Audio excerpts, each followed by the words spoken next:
الحمد لله وحده والصلاة والسلام على من لا نبي بعده.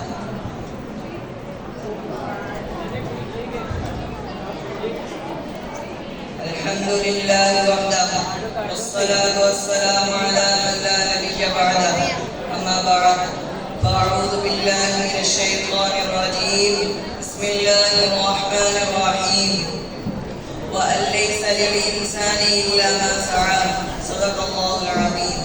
معزز اساتذہ کرام اور میرے عزیز ساتھیوں، السلام علیکم ورحمۃ اللہ وبرکاتہ. مجھے آج جس موضوع پر رفع کا موقع ملا ہے وہ ہے محنت میں عظمت. اللہ تعالیٰ نے انسان کو محنت کرنے کا حکم دیا ہے. قرآن پاک میں ارشاد ہے وَأَن لَّيْسَ لِلْإِنسَانِ إِلَّا مَا سَعَىٰ، اور انسان کے لیے وہی کچھ ہے جس کی اس نے کوشش کی.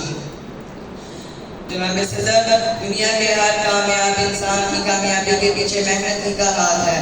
چاہے وہ کوئی طالب علم ہو یا سائنسدان، ہر ایک نے محنت سے مقام پایا.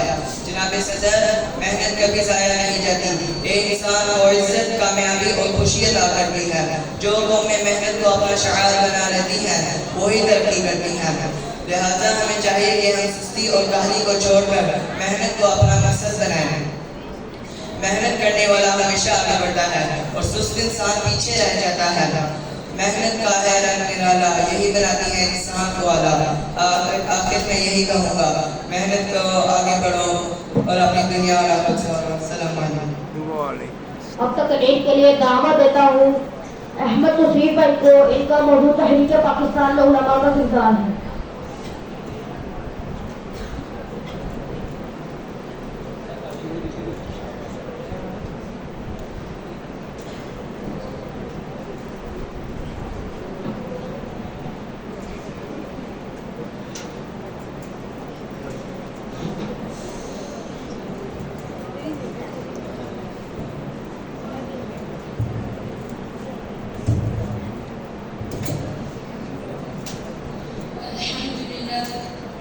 نحمده ونصلي على رسوله الكريم.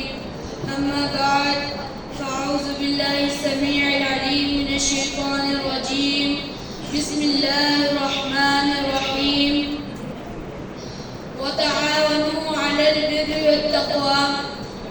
حاضرین مجلس، محترم اساتذہ کرام، مہمان گرامی اور میرے عزیز ساتھیوں، السلام علیکم ورحمۃ اللہ وبرکاتہ. آج مجھے جس موضوع پر گفتگو کرنے کا موقع میسر ہوا ہے وہ ہے تحریک پاکستان میں علماء کا کردار.